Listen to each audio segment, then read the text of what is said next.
I like when I go to sushi and then the dentist goes, do you floss? I go twice a day. And then meanwhile, they pull a live koi fish out of between my teeth and it's like wiggling. And I'm like, oh, I mean, yesterday, I don't know if I did. And they're like, Nemo. Danny, here we are. Superfly number 5 trillion. Got lots to go over. It's a super fly episode. Mm-hmm. Mm-hmm. I just got back. Oh, this is so stupid. All I tell you is I got back from the road. I'm about to go out for 10 days. So I'm such a colossal pussy, other people's words, that No. I have to go to Hartford, Connecticut. Have never been there. Yeah. Providence. Is that right, Heather? Providence? Rhode Island, which I've never been. Rhode Island? You're going to play there? No. I mean, I think I went there Rhode with you. Island. It's not a road and it's not an island. Discuss. That's true. Can I open with that? I think it was a Wayne's World line. I think it was, or Mike did it on, maybe it was Coffee Talk Woman or something. Yeah, I think so. Coffee Talk Woman. Coffee Talk Woman. Rhode Island is not a road or an island. Yeah, that's right. Man. Mike had the discuss amongst yourselves. Coffee Talk. Coffee Talk. So anyway, I'm going on the road. I have Boise and Seattle this weekend. So here's the story. So I was last weekend, we're in the car and we get some nice elderly old driver, very nice guy. And we're driving along. Yeah. Where are you headed, Spunky? I am a Model T. Okay, go ahead. I'm going to interrupt you a lot today. So it's fine. Me, Bobby, Catherine. Mm-hmm. These stories sometimes have no ending, so do whatever you want. No, you got an old driver. You're on the road with Bobby and Catherine heading. Yeah. Okay. And it's just, it sounds mean. Well, whatever. So he's driving perfect for no reason. I'm yelling back to Catherine in the back seat and Bobby, and we're talking like, so when we get there, and then I realized he's got his window fully down on the freeway. So it's like, those. And I think it's so funny that he's oblivious to, do you guys want the window open? Do you want it down? And it's just like, and it's so loud that I text Catherine. I go, am I crazy? I can't even hear you. Why is this window so loud? Instead of easily just saying, can you roll it up? I just want to play it out. Right. And then I say, hey, Catherine, I got some new bits for the next gig. Do you know why all hurricanes are named after women? And she's like, because they cause trouble and they're assholes and everyone hates them. And I'm like, no. I go, this is a 4th grade joke. I go, it's because, have you ever heard of a hurricane? I go, but let's go back to your answer. So so we start laughing about that she gave such a like deep, horrifying answer. Yeah. And then out of the blue, the driver goes, what happens? What do you get when a hurricane meets with a tornado? And we're like, right in the middle of us talking, I go, sure. A lot of people tell us jokes. I go, sure. And he goes, spout. And I go, and then Catherine goes, I don't get it. And then I laugh at how awkward it is. And so I go, I get it. It's funny, Catherine. And then now we both start laughing because it's so dead in the air. Mm-hmm. And then he goes, sprout again. I go, first of all, you mean spout and you mean water spout. And that doesn't even make sense in the joke. It kind of does, but it's not, it's nothing. It's not on the Richter scale of a joke. It's not registering. So I've heard this before. And then we start laughing, and then I can't stop laughing, and then I can't hear him because he's like, water spout, because the window's still down. So we get there, and he comes out, and he goes, I'm like, oh, because I have to grease him a little bit. But he goes, yeah, good to meet you. Meanwhile, I'm focused on the 1,000 dots of dandruff on each shoulder, which is fine. We all get dandruff. I'm getting a good vibe about this guy. I do like him. It's going to be a happy ending, of course. I like him, and I tipped him because I go, you know what? He's a positive guy. He added a joke. Fucking bombed. But he was a good dude. And then I'm doing this new thing where on the road, I'm tipping somebody way extra just to put something good out in the world instead of my regular Scrooge McDuck 1.3% tips. So now I tip good anyway, I think. And then that's what everyone says. And then I tip one guy randomly more. I should show that fucking video of the funny guy. Let's do that. Would you want to show it now? Or no? No, I don't even have it. Oh.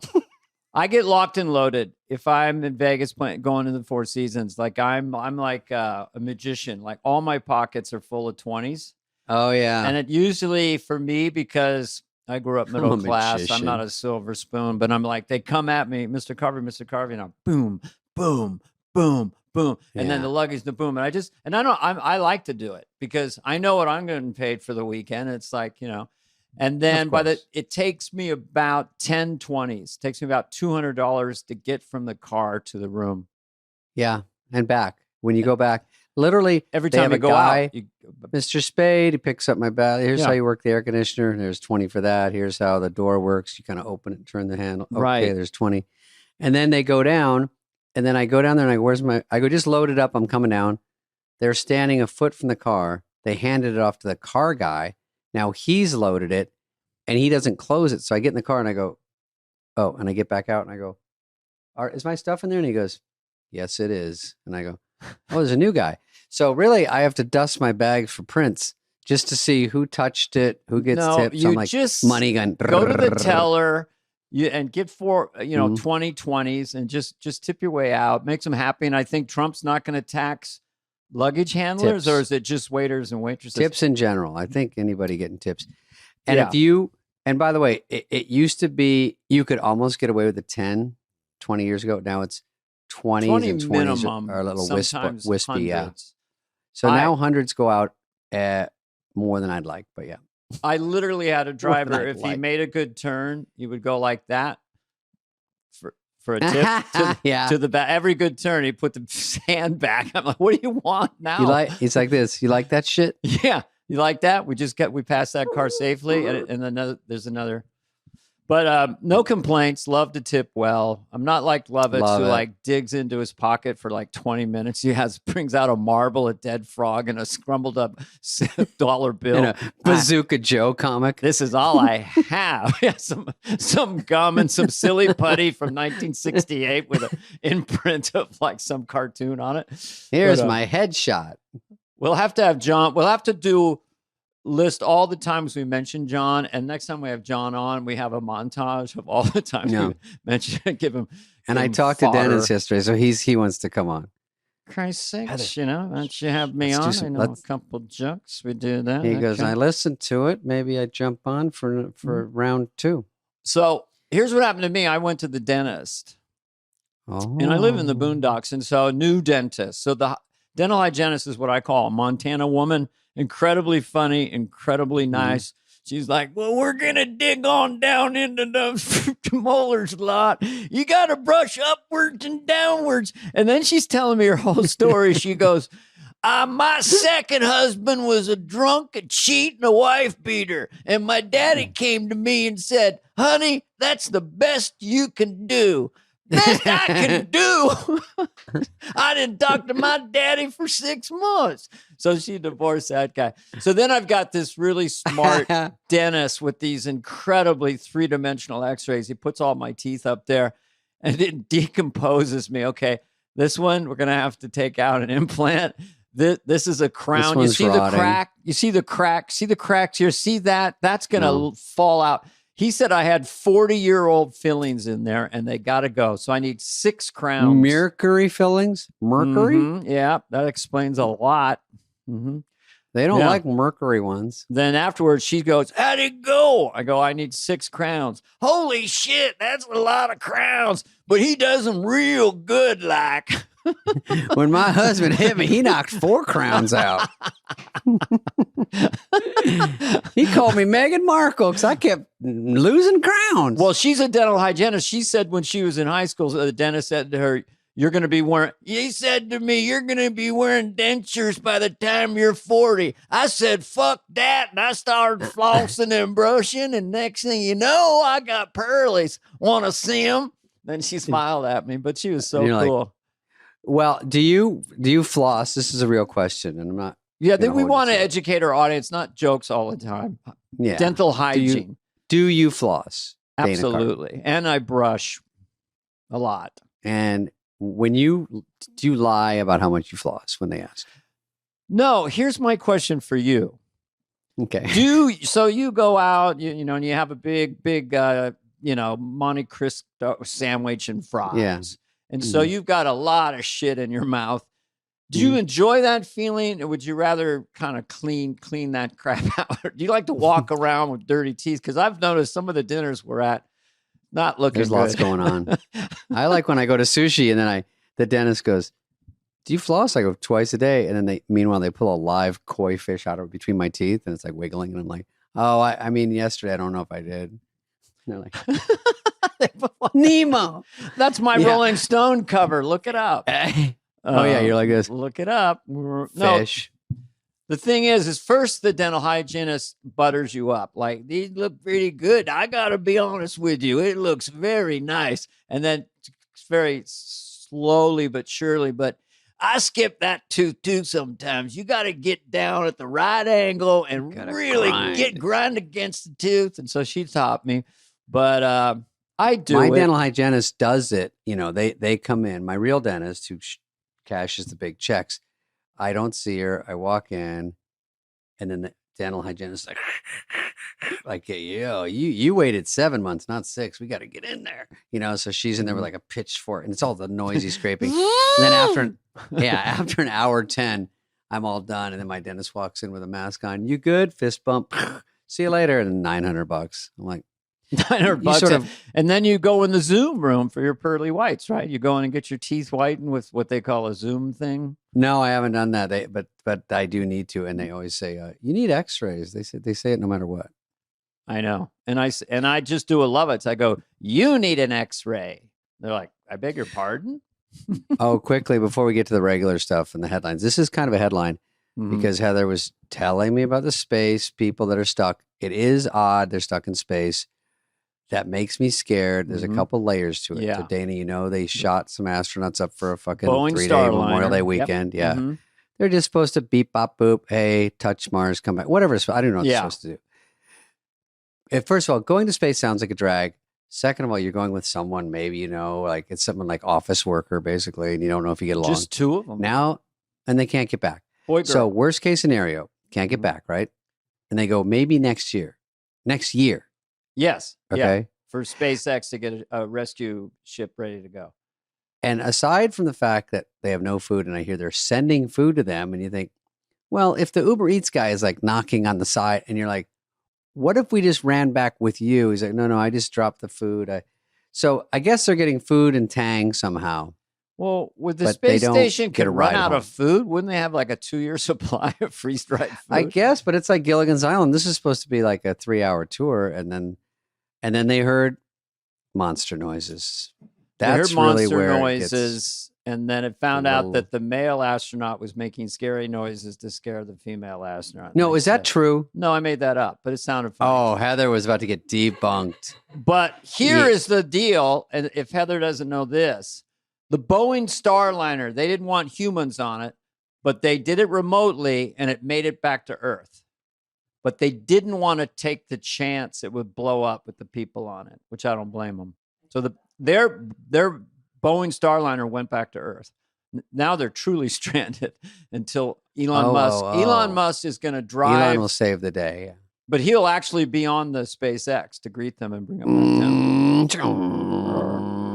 Here we come. But what we're doing is we're really going to rescue the astronauts. I don't think you understand, Don. They're also saying they want volunteers to go on a one-way trip to Mars. I'm like, pass. That's a hard pass. Except you want to go. You have too much going on. Well, look, he put a Tesla in space. You know that, right? And what he didn't tell you is that 2 people who starred on, I think, F Troop actually drove that Tesla to Mars and are now on Mars. F Troop. Please don't say a show that old, please. I was trying to think that they 31. Would be old. They're like 98, so like, fuck it, let me go to the Mars. I don't give a shit. Yeah, I mean, you have to have almost zilch going on. You can't just go to Mars and be like, I can't even brag that I went to Mars because there's no one to talk to. You can't do anything. There's shitty Wi-Fi. That's true. Okay, I agree with you. I don't There's want to like go to one Mars. Banana Republic. There's almost nothing going on. There's nothing bumping, nothing popping. Old Navy closed last year on Mars. There's maybe one strip mall. They're not up to date. And it's full of Martians. Yeah, and Martians are not to Not be a mean, good but there's thing. all the Martians are eating all the cats and dogs and ducks on Mars. Tried to give you a topical. Nice... Hey, okay, borderline political. let's talk about Taylor Swift first. How she co-signed Kamala. She just won the election. I just don't know. I mean, I know she has 238 million followers. It's a very tight election. She's so far, as of this morning, she's got 337,000 Swifties to go on vote.gov. So it would be interesting. Not only is she the biggest entertainer on the planet, that she really could she turn the election? I know that Don Rickles endorsed Nixon and he won. So, all right. Yeah, that's her statement. Just, that's fine. I'm trying to read what she's saying. Oh, yeah. Mm-hmm. Oh, I told you that AI thing was stupid. Putting her, I don't know who put that out there. Someone to be funny, but it was dumb. Yeah, those things. Everything is like, is it true? Is it true? Oh, I didn't know she wrote so much. I just think it's kind of interesting that she is such a huge presence globally that maybe she will make the difference in the election. That's just interesting. I think she won it for her. Mm-hmm. For her. Because unless Selena Gomez comes out and says the opposite and cancels out all their Instagram people because they both have like if Selena comes out and endorses Trump, then it'll be a dead heat. And then if Ludacris comes out and co-signs, he has a lot. I'm just trying to come up with an abstract name you wouldn't expect. Dana, you don't have a chart right there, do you, on your wall? I know my influencers pretty I know darn. my I think if David Portnoy wrote in Bobby Kennedy, is that or Portney? What? You know, the guy who rates pizza, chicken fry. Yeah, they get involved. Yeah. I love that guy. If you haven't seen him do this, folks, watch on YouTube. He goes to a pizza place. He comes out on the sidewalk.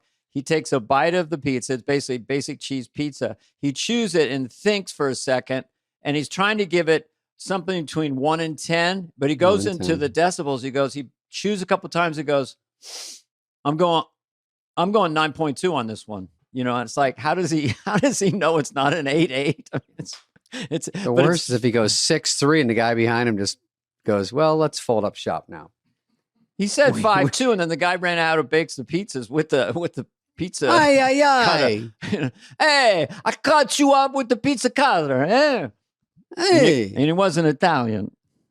All right, let's go to the first story. Let's go. Oh, wait, let's talk about the debate. We didn't talk about the debate, did we? The debate. Well, the only thing I can say is that Kamala did a good job. It was in the media that she was going to try to bait him and get him to go down a rabbit hole. She really I assume he was aware of it, but she comes out with your rally to say to Donald Trump, your rallies, people are leaving, they're bored, they're not that big. And then he's like a bear trapped. He's like, my rally, excuse me. We're supposed to debate the inflation, the border, the world issues. And we spent about 20 minutes on, we got the greatest rallies and the biggest crowds you can see. You can't believe how big they are. Nobody leaves. Guess what? Nobody leaves because they love it and they love it. They're doing it and look at it and think about it. It's what we're doing. So that was a good on her. It was a good tactic. I know. 5 minutes later, they're like, what do you think about it? He's like, I just have to talk to this fucking bitch again about the rallies because not one person's ever left. And then they're like, please, sir, let's just talk about the issues.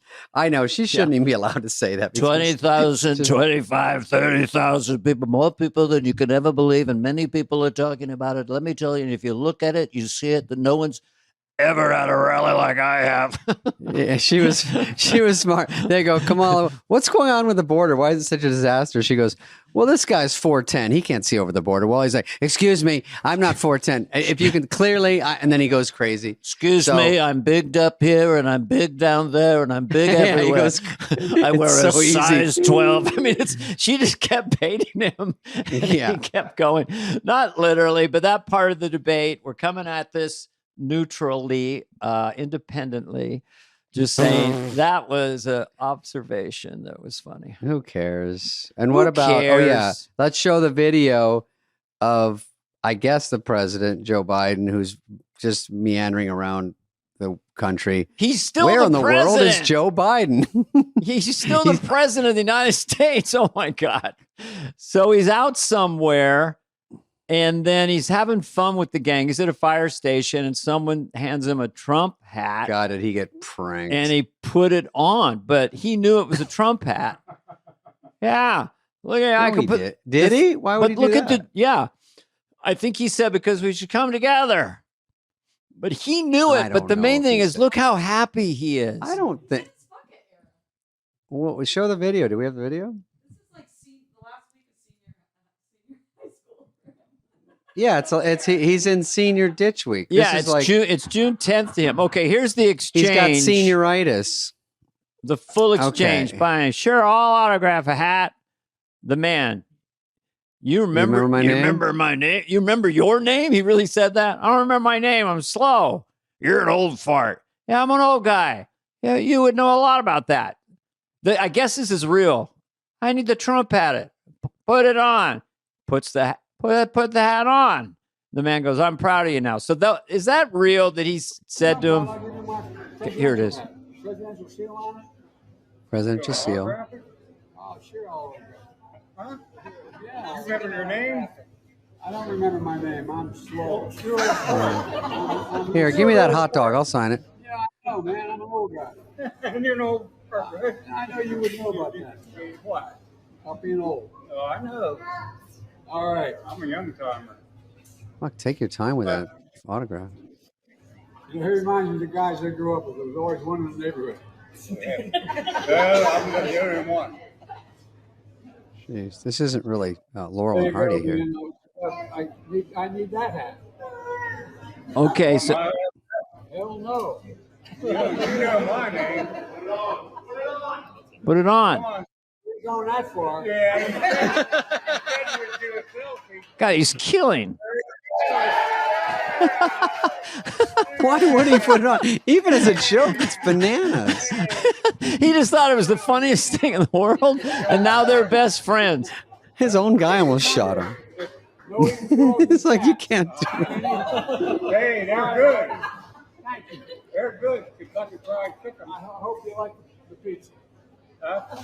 You guys picked the place again. I don't know where it is. He's got to get off the stage. But Fucking shit. that was his finest moment in his presidency. I thought it was. It took him 32 minutes to sign one hat. I was like, I know. Let me get it on. He's doing jokes. he's and like, stuff. this. I'm kind of slow. Is he in space? Guess what? You got the pen? Brr. Yeah, he was. I put. Listen, I don't even know if he's not a headliner. I don't even know if he's a middle, Dana. I would just say he seemed likable, affable, on point. You're so positive. It's unreal. Well, I just think it's ironic that he's about to get scooched out. You know. Oh, he got His- scooched already. Yeah.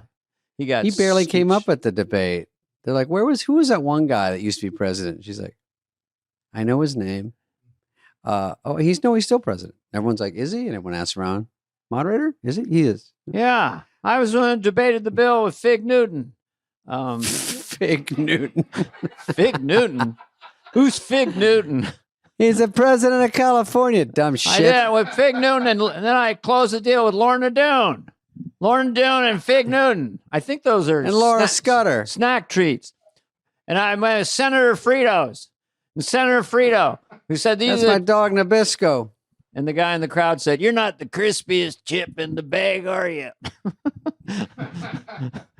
Yeah. Well, he did a great job. That's our summary. I try to be positive with everybody. You know, Trump got the lines, the memorable ones, but the one he said, about Biden, he goes, "Hey, here's a secret for you. He hates her." That was such out of the I blue. was like, what? That was entertaining. Here's a secret. Yeah. He hates her. He hates her very much. And if you look at it, you think about it, he hates it like you wouldn't believe. But guess what? Guess what? Kamala didn't respond to that. So smart. Didn't say no. We're She didn't friends. go, he likes me. I have a great relationship with Joe. That's crazy. So She's like, I hate him worse. They can't be BFFs anymore after that whole thing went down. I mean, what went down? I was out of the country for a bit. What went down? They got rid of him, and then she's the president now. But you know, he doesn't know what. But by the way, he's still the president for another half a year, whatever. So till end Absolutely, of January. he's the president of these here United States. So I'm just watching the wheels go round and round. I really like to watch them roll. You know, people say I'm crazy doing what I'm doing, but do you know what song I'm referencing? That's a good way to wrap it up. They don't know that. I know that. Watching the Wheels, John Lennon. Our crowd, we just got the test back. They're between 6 and 8 years old.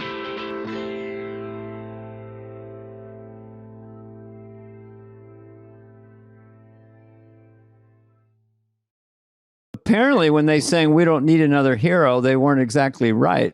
We do need another hero. Hero Bread is a new sponsor, and they sent us some Hero Bread, which, you know, with their Labor Day grilling. Mm-hmm. Dana, I know you get grilled when you come home at night, but Labor Day grilling is great. Outdoor entertaining. Bread and buns are essential. We all know this when you've got hot dogs and hamburgers. Yeah, and sandwiches. And just because, David, it's summer doesn't mean you have to cut out all carb-heavy foods you love. No, listen, Hero Bread reinvented bread. They get it. It's fluffy. It tastes good. No net carbs, 0 grams of sugar, fewer calories. Plus, they sprinkle a little protein and fiber. Whoa. And now they have melt in your mouth Hawaiian rolls. I was addicted to Hawaiian rolls growing up. Guilt-free summer sliders you can make. It tastes great. I mean, Hawaiian rolls kind of have a specific taste, and they nailed it. It threw me back to being 12. I'm literally getting hungry reading this ad for the first time. See, because you can tell. They're going to send you some, and you're going to love it. Listen, they have seeded bread also, because you're always looking for something. If you're going to eat bread, you go, what's a better way to do it so it's not just bad for you in quotes? It's not really bad for you, but you know. Right. They solve that problem. You get a little fiber, you get less sugar, more protein. So now the guilt is gone. Put it in a picnic, take it out, French toast, whatever you do. I usually just do toast, maybe throw a little avo on it, avocado. Sounds like a blast. Yeah, it's so fun. Actually, we didn't even miss you. It was just me and the bread. Pocket Hero Bread for a picnic lunch. Count me in. Yeah, listen, delicious, flavorful. You're craving it. I'm craving it. I have it. I did not split it with you. I will next time. Keep the carbs out of summer without compromising flavor with Hero Bread. Get 10% off your order at hero.co and use code Superfly at checkout. That's Superfly at hero.co. How about let's get some headlines? Okay, these two beauties, and there's their son that no one knew they had a kid. The guy in the corner, they've already had a child. Dude, that guy's the funniest one in the picture. Look at how coiffed. Well, he is that a ready for Secret the open. Service guy, the undercover or something? I don't know. Yeah. He seems like such a Brooklyn kid. You know, trying it to be at seems the like US that Open. Kelsey could just pick him up and use him as a puppet or a dummy. You know. First question is, Dana, do you have this outfit? Yes. Would you wear it? Well, that's just called a checker box It's dress. all Gucci. But I like when, because when these women date these guys, they immediately it's a project. So she's obviously got him dressed. You know, he's an athlete. He's dressed like this for years. This guy? Yes, he's a crazy dresser for years. No, I don't think. I mean, He's an got- athlete dressing like that. All Is the time? that what you call a bucket hat? I guess. Is Yeah. he wearing a bucket hat? You Yeah. gotta be a stud. You gotta be 6'6", 280, all muscle to wear a bucket hat and carry it off. Brad Pitt It can is. wear one. I will tell you one person that reminded me of that wore a hat like that. Yeah. It was. Let me see if we can pull it up. Yeah. Remember in Grown Ups? That's Kevin James, ladies and That's gentlemen. the first bucket hat. And, you know, when we did the scene, I didn't know he was doing that. We were walking into whatever the scene was, and I thought he was Smart. goofing around with this. And then they said action. I'm like, he didn't take it off. That's the then, thing. It's always it keep turns out to be fresh. like the funniest thing. Yeah. yeah. And when Chris anyone Rock, sends me Halloween costumes where they all dress like us, the 5 of us, it's like a good group thing. mm-hmm. Someone always gets to wear the bucket hat. And that's the most Oh, now I'm distinguishable. gonna cry. It's very funny when you do a movie and it's a compliment if it turns into a Halloween costume. You know, there's definitely Wayne's World out there. There's Joe Dirt's, there's llamas from the Emperor's New Groove. Mm-hmm. So when you see a character you did from something, that's really fun. So it was fun to see this, even though we're Mhm. getting away from the Yeah. original picture. But okay. All right, move on. Mm-hmm. Didn't they put on heavy PDA at that I mean- game, and it was like a problem? Taylor Swift and her boy Oh, toy. at the game? Yeah. That's a funny joke. Oh, here they are again. This is giving off-duty line cook and his 20-year-old hostess girlfriend. What does that mean? That means he looks like a line cook leaving work Oh. with his hostess girlfriend. It's funny. Oh, I see. Well, yeah, if you're dressing funky like that, yeah, he's got the striped pants, a sleeveless shirt. Yeah, that's yeah. But she's always to the nines, right? With boots and Yeah. stockings and jewelry I and mean, big I lipstick. shouldn't comment on this because I don't know anything, but yeah, I would think she used to always dress great. And Yeah. I like Mhm. that the stupid comment wastes time by saying, we're pretending she looks 20. This is a joke, and she does kind of look 20. And it's funny for the joke. I don't know if we should actually get online and give that dumb comment. You know what I mean? It's like, yeah. what a fucking joke killer. Like, Look, really? I've heard she's not 20. I just Googled it. She's higher. It's like, I've well, been 35 before, and if you stay out of the sun, use moisturizer, you can pretty much look very, very young. You know, 45's a little different. We'll see her no, in 10 listen years. to this bullshit. I Okay, I want to hear. Def Leppard, Journey, Joe Steve Elliott. Miller. We Yeah. went over this. We Now, went over it. When Well, I went to trust buy me. my two $22 beers, I got fucking carded. I didn't tell you this. I got carded, Dana, my cherubic face. And I go like this. The funniest part was he goes, ID? And I go, give you ID to buy the beer? Okay. Then I go like this. And he goes like this. Okay. I'm like, you don't go, boy, oh, you're fucking way older than. He just goes, just make sure it's matching up. But was it legit? Because I had a legit one at 53. I think it was legit because he didn't say anything about He didn't me or card anything other about people around movies. you. He didn't I card was the other- only one. He wasn't like, we have to card you. It was Okay. empty. So I walked up and then he goes, I go 2 beers and he goes, ID? And he held him back. And I go, but he wasn't being like jokey. But he literally was kind of saying that it's a flattering that you might I think he got be some- 20. Maybe I was 20. Yeah. Maybe but I you think were it was 20. more, we have to card everyone. Yeah. Well, if you wear a turtleneck, clean shaven with a baseball cap, give him angle and say, I'd like some Bazooka Joe gum and a quart of vodka. Yeah. You know. And some rubbers. Did you ever buy condoms as a teenager? Yeah, but I'd always You never mix it used in them, to go, right? give me a comb, a yo-yo, some magnums, and maybe a Slurpee.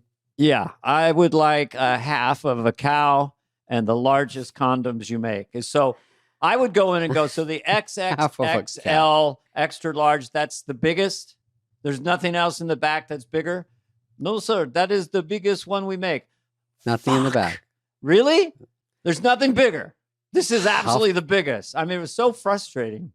I know. The worst is I'd get the biggest, and then to show off. But then it was embarrassing when the girls are and I have to tie it off with a bungee cord. Oh, you're going back to the grumpy old man from the 90s. bungee cord. That's a joke that you wrote for my character. In my day, we didn't have thin latex condoms. You got what was it, a bearskin? You got a bearskin and you tied it off with a bungee cord. And we used the same one over and over again. That killed on Saturday Night Live. Wash it once a year in the crick. Mm-hmm. I want to be a grumpy old man. You are. Next one. Oh, Shannon Sharp had I don't know what to say about this, but Shannon Sharp, I guess this happened this morning. He had a sex tape Live? He live streamed it, and then he was hacked. Embarrassed? Skip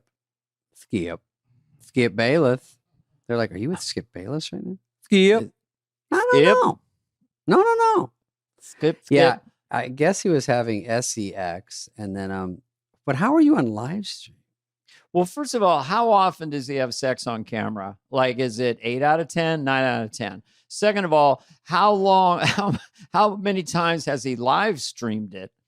Was he surprised? He's clearly I think it's embarrassed. an accident because he said it was hacked. It's a accident, in quotes. By the way, the AI is saving everybody because you can say UFOs are AI. You can say anything's AI now. So you can say AI took over my phone. That sounds like me. It's not. And then also, but at least he admitted it. I mean, who cares? Sex at a certain point, like this isn't going to hurt him.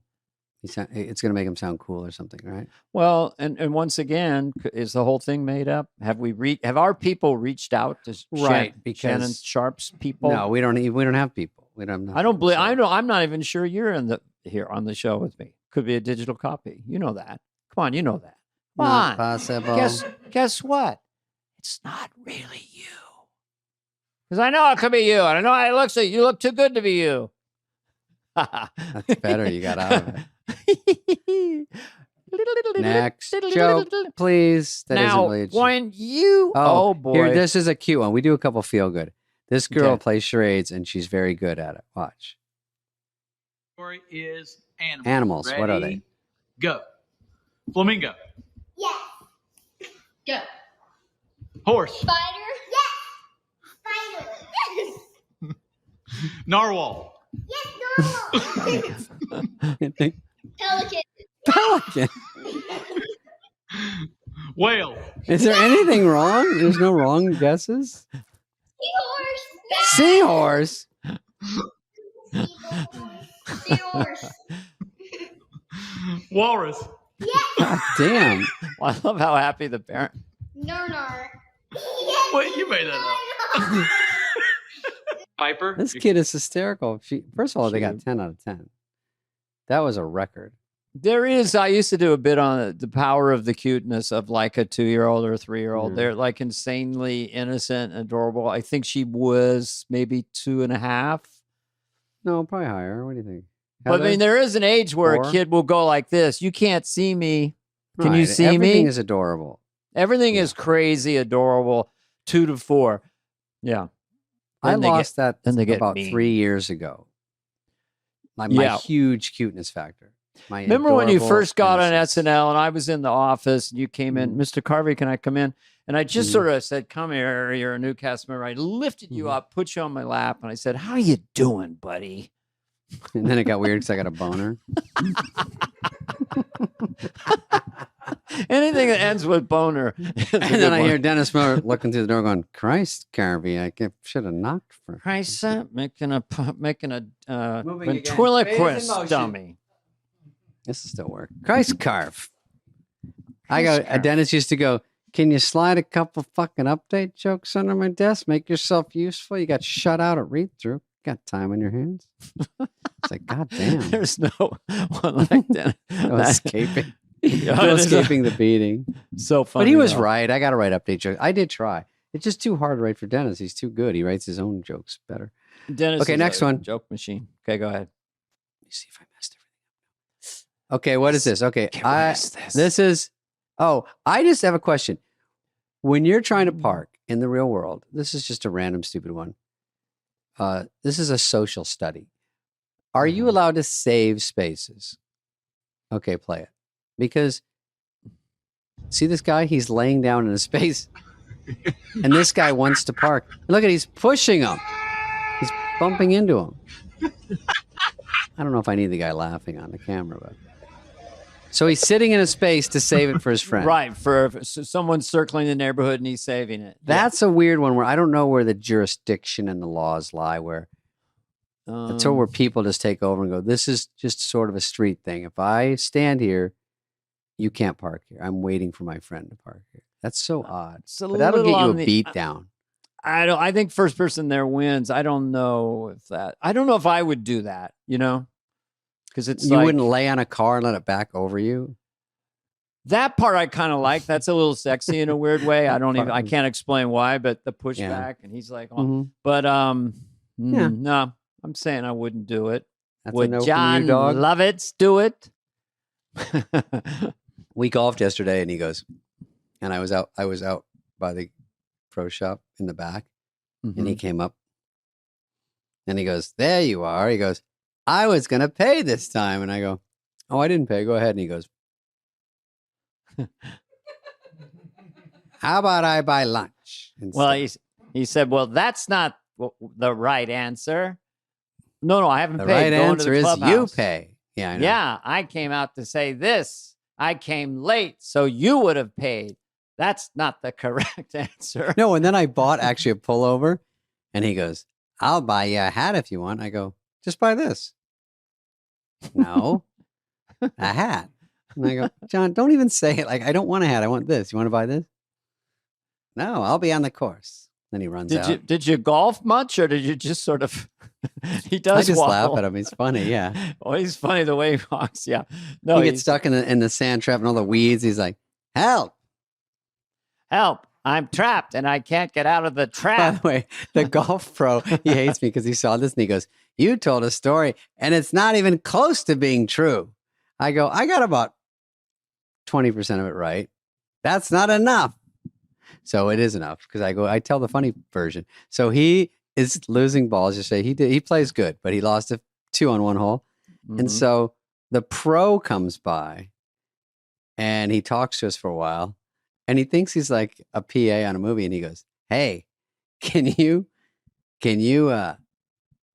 go, if you find those 2 balls in the rough, I'll tip you or something." And he goes, "No, I'm okay." And he goes, "I'll give you 1 if you find." I'm like, he's the golf pro of the place. He's just coming out to chat, but he thought he was like a worker that was going to get excited to make $3 or something. And he goes, Yeah. If you And then- clean off my driver, I'll give you a $5 bill. "Yeah." And then the guy And goes, he's "Take it easy, nationally guy." ranked.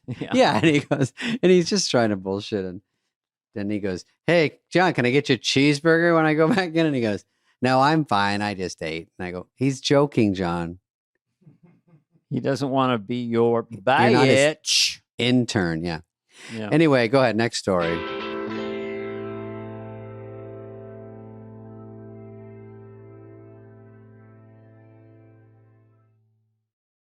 Oh, I have a show idea, Dana, that we can produce. It's either Living with Lovitz. We'll check the crowd here. That's not bad, right, Heather? You guys? Heather?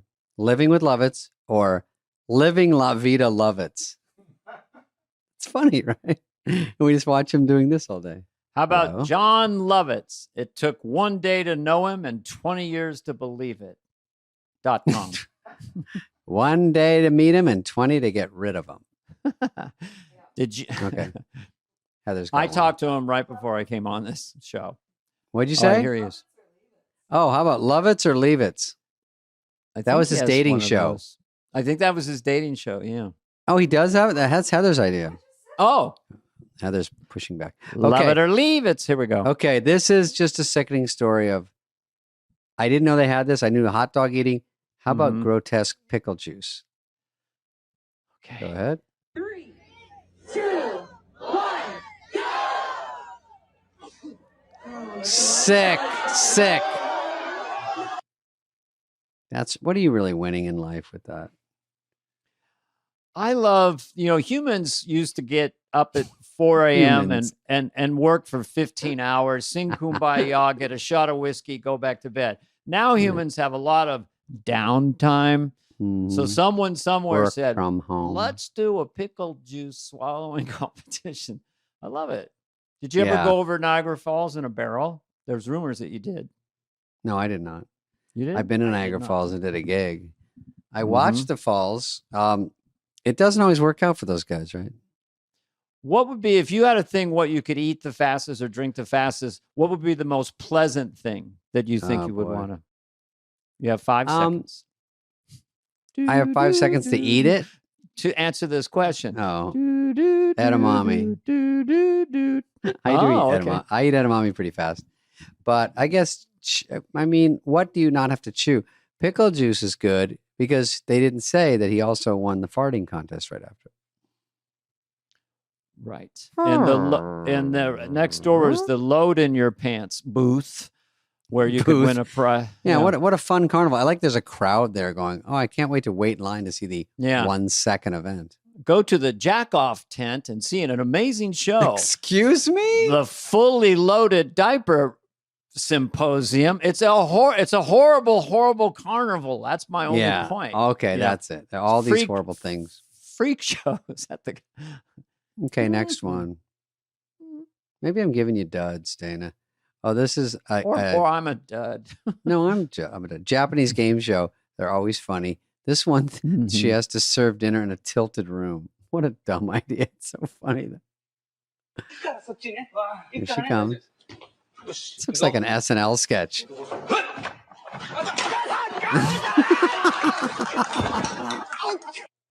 It's so dumb. So that's a game show? Yeah. If she can do it, she wins. But of course, she botches utterly, ridiculously false.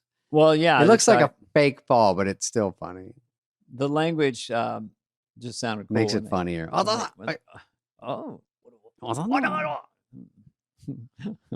Don't make me do it. Japanese. Oh, here we go. No, I'm going to do a French. Frenchman and an earthquake. Okay, everybody. Because we had an earthquake today. Yeah. Now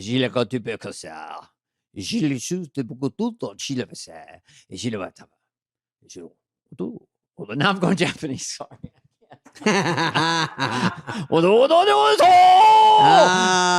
I can't believe it. I went into a Japanese accent when I was doing a French accent. I like the French guy. Where is he, though? Is he just in his office or he's like in a meeting? He's just because there's no earthquakes he's on a Zoom France, meeting. Right? He's on a Zoom meeting. Oh, yeah. Also.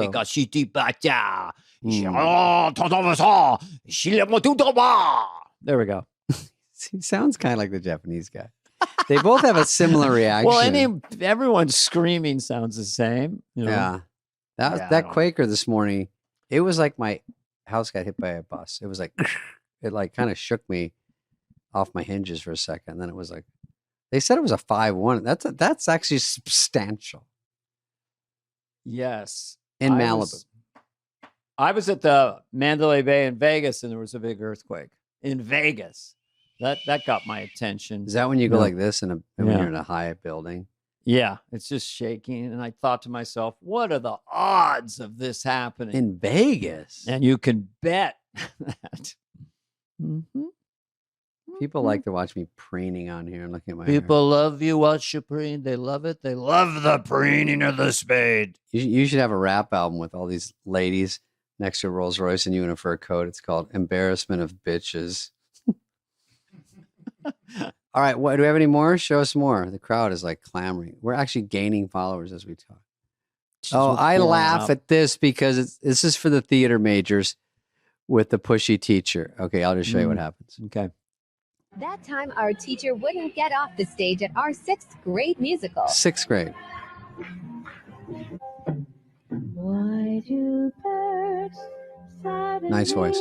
appear every time? She just stops. Her teacher took over. God. What an asshole. Wow. I'm like, what the fuck in the corner? Get off the stage. She keeps going. They're unionizing and revolting. You see him walking down the steps. Like, what are we doing here? I know. That's There's so many classically people, funny. Yes, that's right out of some Will Ferrell movie or something.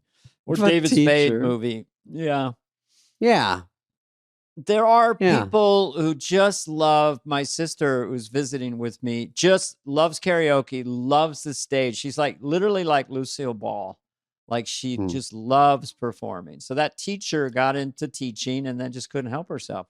Stole the focus from that cute little 6th grader that had a good voice. Yeah. She sang one line and she went, what are we doing? What are you And then doing? she took them. Yeah. And she said, fudge it. She didn't sing duet. She just said, fudge it and walked away. You know what kind of made me miss Karen Carpenter? Because that song is sort of. I love her so much. Yeah. Okay, Dana, ready? Do you know that Karen Carpenter is one of the best drummers that ever lived? I heard this. Like a genius level. All right, here we go. We didn't even talk about that goddamn girl on Dancing with the Stars. With Stephen Pummel. I the pommel horse guy got on, the kind of supposedly Oh, and was nerd dancing. that you remember. Yeah. Oh, that guy. Yeah, yeah. Great that he's on. Mhm. But then that criminal, Anna Delvavunga. Yeah. So she gets on and she's wearing a fucking ankle monitor. I know it gets them a lot of attention, but is that what you want your kids watching? Be a criminal and it'll pay off. And it paid off big. She got to write a book. They did a movie about her because she ripped off everyone. Well, Everyone's like, guess what? You guys, well, guess what? Here's the deal. And by the way, okay. the woman who was breakdancing in the Olympics and came out with sort of this really nerdy, right. she's number one in the world. I heard now. that. I took a picture Yeah. of that. I thought that was so great. Yeah. Number one. There she Oh, is. yeah. Number Fucking one ray breakdancer in the world. So it shows you that, you know, you never know. So wearing an ankle bracelet, no, an actual device on. Yeah, she's wearing an Dancing with ankle the Stars. bracelet. For real, an ankle bracelet. So And Ray Gun, I don't know if she's in any sort of trouble with the police, but she should not accept that because she got so much hate over the fact that her guy she was with is on the board that got the pick. Whatever the story was. Of course, I have no facts. And well, figures. I read about the judge who sentenced that. You will be under house arrest for 6 months, and you will wear a monitoring device on your ankle. And this court further rules that in case you are a contestant on Dancing with the Stars, we will give you permission to leave your premises. Yeah, how did she get out? Well, that was part of the plea deal. Your Honor, my Jeez. client would like to be able to go on Dancing with the And Stars be famous. as long as she wears the device that will track her. As punishment, my client would like to also be super famous and make money as punishment. Okay, that makes sense. Yeah, I know. All right, is that it, or we have any more? What did you have to say, Dana? You go ahead. Nothing much really. No, you had some bullshit you wanted to say. All I said Haitians geese. Did we find out they're friends with the geese? I just think the bigger story was there's a town of 60,000 in Ohio and they brought 20,000 Haitians in. Why didn't he just ask? Isn't that a lot of people, homeless people, to bring into a town of 60,000? Forget about eating geese and whatever's happening or not happening. Just say, Well, how are they supposed to handle that? why would they bring them all to that town? I mean, is that the I don't know. Haitians? That's why the town. Where is would saying you like that. to go? I'd like to go to Springfield, Ohio. I can't do a Haitian. Where did they accent. film Tommy Boy? Ohio? Let's go there. Yeah. Looks like a fun town. I would say, yeah. I don't know why. I don't know what's going on because where I don't have Haitians where I live right now. I'd love to hang out. You with don't have them. any wildlife. You have nothing. You don't have ducks. You don't have geese. You live in a padded cell. There's donkeys and wolves. Oh. Hee-haw. Hee-haw. Um, Okay, should we end on that impression? let's end on. I'm going to interrogate you for a minute as Senator John Kennedy. No. We have to show a picture of him because everyone talks about it in the So- comments. When you started the podcast, you had clips ready to go to do funny rejoinders on the clips. Do I have that correct? Is that was your plan? Sorry, what's a Well- rejoinder? Now let me give me a Okay, little here's John one. Kennedy. Okay, here's one. Frisk. Did you know that we as a nation give away billions of dollars to countries that hate us? Why can't we just have them hate us for free? That's one he really said. That's a good line. Isn't that a good one? Let me get this straight. I'm reading Now- this. If you have an illegal immigrant run into you on a city block and you say, "Hello, sir," and they say, "I'm here, but your shitbox country don't mean dick to me," what is your response to that? I say go back to your country if you love it so much. That's a good It's sixth grade such an answer. exciting time. The debates have been so amazing. Oh, People get ears What a shot off. time. You got Bobby Kennedy Jr. going out. You got just stuff happening. Biden's still around. It's quite a next 57 days. and the highlight of it all, you get to hear us read ads.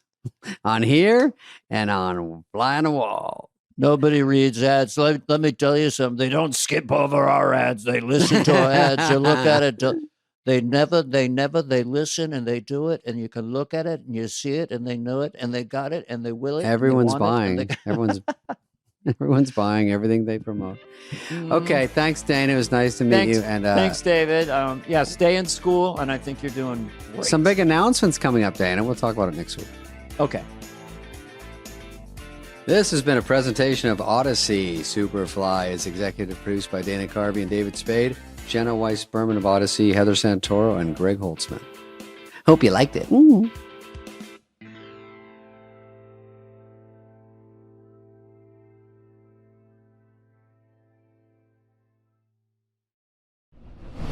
Hey, Garrett Morris.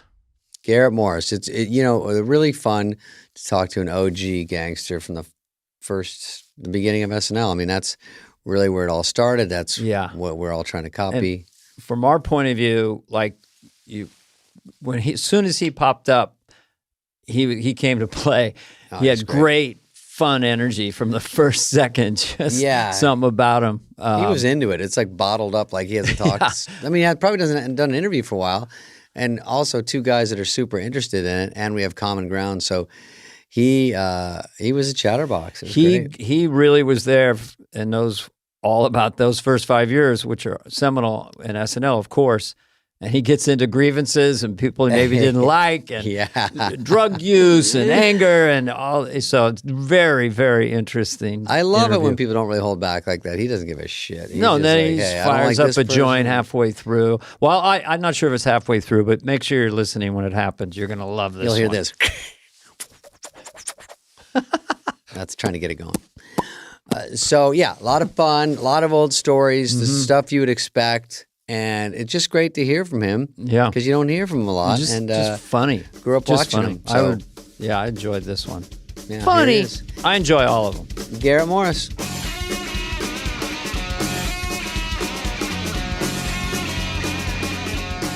My name is Garrett Morris. Hello. Garrett, my last name is Spade. But you've already screwed it up by having an ex-convict on your show, okay? Whoa, let's get down to it. Yeah. Did you serve time? That's all. It's my only question.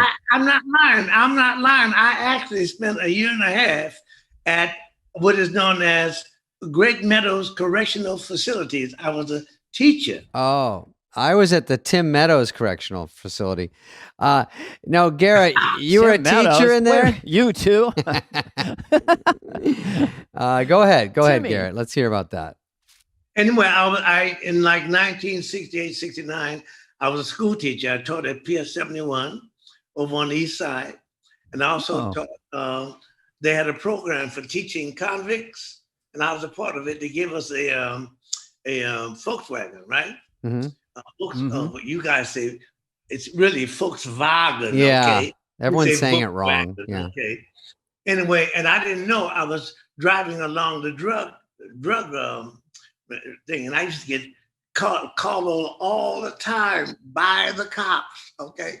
Wait, you were running drugs in the Volkswagen, and then you got pulled over, and you were also teaching kids and running drugs. I was teaching those murderers drama.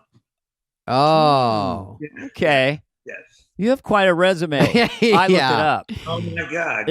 It's vast. Garrett, I have to tell Garrett something just so we have some common ground here.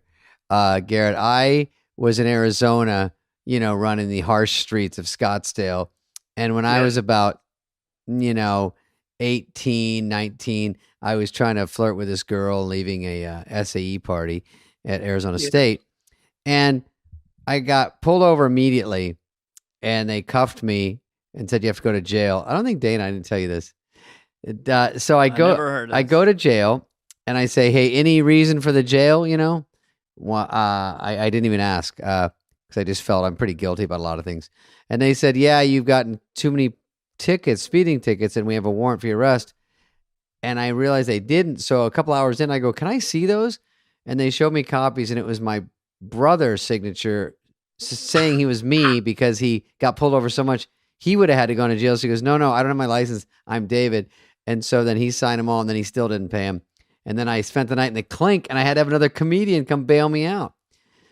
Oh, wow. And that's Chevy Chase bailed you out? Do you still speak to that brother? I still speak with my brother, unfortunately, but he know I'm such a pussy. I would never really give him any trouble about it, and I didn't. Is he out of jail? No, I was the one out. He never went. I had to do the time for him. I had 3 older brothers that would stuff stolen items down my pants because I was 9 and they were 11, 12, 13, and they were all juvenile delinquents. We fought, we smoked, we stole, but they would stuff them down my pants because I looked so little and so innocent, and I'd walk out. But yeah, I stole a lot of stuff when I was 9. I'm just putting it out there right now. I stole 10 yo-yos in one day. I've had 3 weekends in the tank myself. Okay. See, we're all not soft. We're all from the fucking streets. Let's get that out of the way. Yeah. Right. Got it. You know, so I'm not innocent at all. But one time, it was because a traffic cop broke the law and used a Slim Jim right to go into my car. Yeah. And he looked under the mat in the front seat and found a bag of marijuana, which is illegal, cop. Okay. Yeah. Anyway, I go to the impound to get my car, and I see about 4 or 5 cops standing around my car. I'm not stupid. So I wait, right? And they wait. And we for about 30 minutes. I said, okay, let's go get my car. So I go to the car, and I don't go in, and they come and they say, open this back door. I say, no, I'm not opening it. Oh, my God. They open it, right? And then I was doing my karate thing, right? So I had a gi in the back. Yeah. And they said, open that bag. I said, no, sir.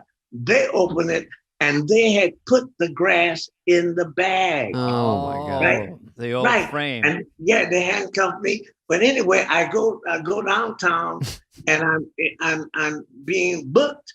And sure enough, there was a cop there who was him. He says to me, see John Yanusti. Now, way back there, John Yanusti was a very progressive Italian lawyer who was hooked up, right? He would help you out. Sure enough, I went over there. John Yanusti figured out what it was about.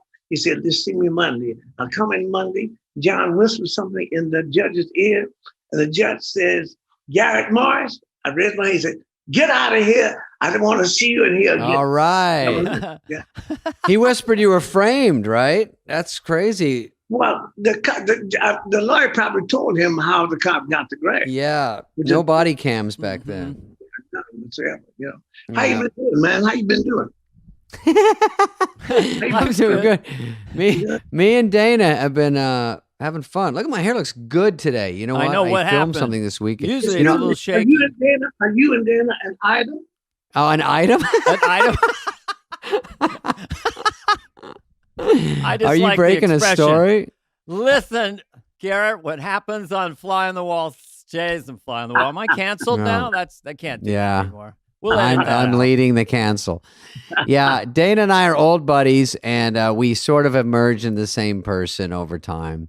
I must say, you do look like you came from the same mama. You do. Yeah. Same tribe. Irish, Scottish, Norwegian. Yeah. What's your tribe? German. Really? I'm I got Irish, a German, Scottish, Dutch, Norwegian. Yeah. Well, I'm Cambodian, Nigerian, West Africa, and by the way, Ancestry.com says I have a little bit of Finnish in me. Can you believe that? That's interesting. It's down deep. Yeah. I can't My see. skin cries when it's sunny. By the way, tomorrow's my birthday. Tomorrow's your birthday. I read that your birthday's coming up. Is it the 1st? Is that what it is? Tomorrow, till February 1st, yes. Okay, we'll delete this because this is going to be airing in 2027. No, we don't know when. No, we're gonna. All right, what's your secret? I have to ask. What are you drinking? This here is green tea. Okay, that's it. Yeah. That's the actually glucose tea. It helps to reduce your glucose count. So blood sugar stuff. Oh, yeah. I have I'm type 2 diabetes. Your energy doesn't match your birth certificate. It's huge. I mean, you're just like on fire. You're just energetic. I can't tell you on here, man. This is recorded by cops. Okay. Yeah. Okay? You know, yeah, they're always monitoring this. I will say, Garrett, you are you have sort of a very bright light and energy about you, and a fun thing about you. And I see why in comedy you do well, because you always bring it. You're very vocal. You got a strong voice. You just have a fun vibe, and I think positive. So positive. People want to work with you. So when it comes to comedy, this is what I say. I'm an actor who was in a comedy show many, many years ago, and I have been suffering ever since. Now, why have you been suffering? So are we. Because everywhere I go, people want me to be funny. And as my ex-wife would tell you, well, she used to tell me all the time, N-word, you ain't funny. Yeah. Fill in the blanks. I got it. Yeah. Well, I think you're funny. And, a lot of people have a funny vibe about them. Like people say when I date girls, I go, what do you look for? And I go, I like a girl that's funny, but I don't mean she needs to be Robin Williams. Some girls just have like a charm and fun thing about them. And that's funny to me. And it's a lightness and fun. They don't have to be like, Henny Youngman, yada da. So I like that. I go, I'll take care of that part. Take my wife. Exactly. Yes. But by the way, Dana, Garrett has worked with Pryor and all these huge, huge stars, which I look over it and I can't believe how cool that is. I got to work with Richard Pryor, but I want to hear your story first. Oh, don't one up him yet. I have a nice Richard story. I have a great Richard Pryor story, okay? I want to hear yours. It's got to be better. When both Richard and I were coke fiends. That's the title of the podcast. I bet Dana's story doesn't start like that. Go ahead. Right? But Richard brought his own group because he had heard that I was Lauren. Nobody had heard about me except people on the East Coast. So Richard brought his own writers. Nobody knew. I got this job, which let's face it, in 75 was a pretty good job for a black guy to get. And they're thinking I'm Lauren, help me. Michaels. Lauren Michaels. Lauren Michaels, N-word. Can I say it on the thing? Lauren Michaels. Like you were his main man. You can say anything you want, as far as I'm concerned. Basically thought that was going on. That Richard had gotten, that Lauren had gotten some guys who knew. Well, at the time I got to Saturday Night Live, I'd already been in New York for like 17 years. I had written 2 plays. 2 plays, I read that. I've been in at least 15 off-Broadway and Broadway shows. And so I paid my dues, right? And they didn't know that. So when Richard came, he brought his own group and he didn't use me. And I was really hurt by that because until this day, Richard is my favorite monologuist of all time, right? Yeah. And at that time, I was really very hurt because I wanted to work with him. So he did the show, didn't use me, but later on, when I went to California, he was doing a movie called Critical Condition. And I got a call from my agent saying, Richard Pryor wants you to be in the show, be in the movie. And he never said anything. I assume that was his way of saying, hey, I'm sorry, or something like that. I like you. Yeah. That was very sweet, sensitive. Well, a lot of hosts do that. I mean, a lot of hosts still bring in writers just because they get scared. Like maybe Paul Mooney was with Richard. I don't know who he was with. He was a force of nature. Paul Mooney, I used to do stand-up with him in the late 70s, and I would go, why is this guy in this little club? I mean, he was so charismatic and so good-looking and so funny. It was like just everything. I love Paul Mooney. I'm sure he was behind Richard doing what he did because he was Richard's writer. But even to this day, I see, because much of what Richard did was Paul Mooney, right? Mm-hmm. And, well, the thing, okay. Go ahead. What do you think? When the idea of a monologist, I think of that more voice orientated, but I think that with Richard, when I first saw him on the Ed Sullivan Show, he mimed for 2 minutes a guy reaching under his underarm to see if he had BO. And it was like just a silent movie, So Richard had that capacity to paint a picture instantly, and he could do just a straight monologue. So I don't know. He could tell stories and play all the characters. He could talk. When you talk about Mudbone, you wouldn't be laughing for like 2 or 3 minutes till he got to the punchline. Yeah, but you were so engaged in Mudbone till this day. Again, how did you say the word? I said monologuist. You say it again. A monologist. Anyway, sometimes I had trouble with English. I knew I want what to tell you meant. my Richard Pryor little story ahead. here. Tell me. Kind of. So I'm working at the Holiday Inn as a waiter. Yeah. And it was near the Circle Star Theater up near San Francisco. Richard's headlining there. So Richard's in the restaurant. So I got to go serve Richard. And I was really nervous. So I brought him a Denver omelet. Okay. And then later on, I came back and I took the plate, and he looked up at me and said, quote, "Whoever made that omelet can suck my dick." And I never knew if it was a positive or negative review.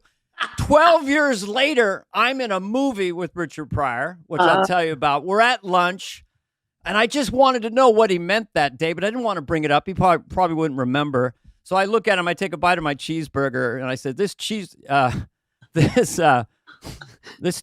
is really, really, really good. And he goes, "Wow, well, you must want to suck somebody's dick." No, I can't. I got the headline. You got it. I got it wrong. He used that suck dick metaphor a lot. Guess what Okay, so it wasn't just me. Yeah. One of the funniest jokes I ever heard was when he said, "This bitch was so fine, I want to suck her daddy's dick." I like that one. Yeah.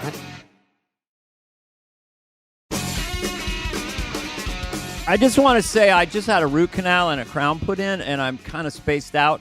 So the end of the joke went like this, you know. Okay, we'll do it again. He goes, wait a minute. I'm so stoned from the dentist. The punchline. You do it, Garrett.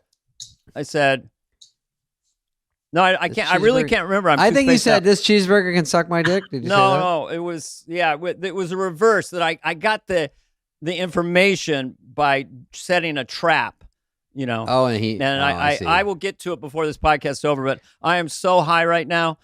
I mean, I'm just I'm very spacey. What kind of marijuana? Marijuana? No, it was dental stuff.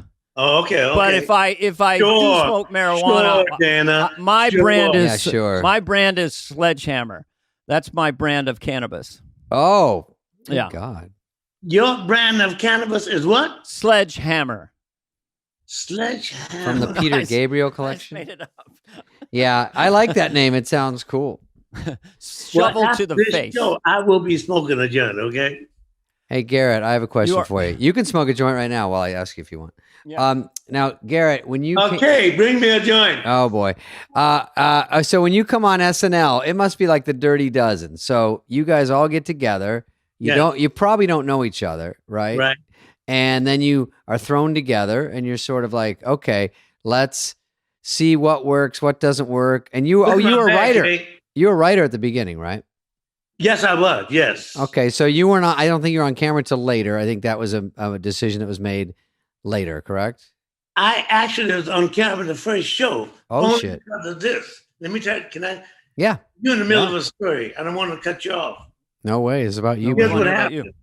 I was a playwright, right? So I brought along my play. He read it and liked it because there's a couple of funny things in it. He hired me.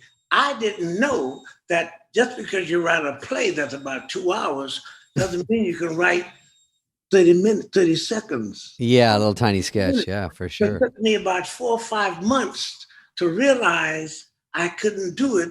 And I was feeling really pissed off myself. Till finally I realized I had an idea. Because in my play, the Black Panther group that I have is called the Young Lions, makes a joke about how when they're collecting money at fundraising, they only raise a lot of money when they have guilty white liberals in the audience. I love them. Yeah. Right. So I have to tell that idea. I'm going to call his name to Schiller. Who, do you remember Tom Schiller. Oh, Tommy Schiller. Yeah. Right. Schiller-vision. Goes over to the studio and tells it to another guy whose name I will not call.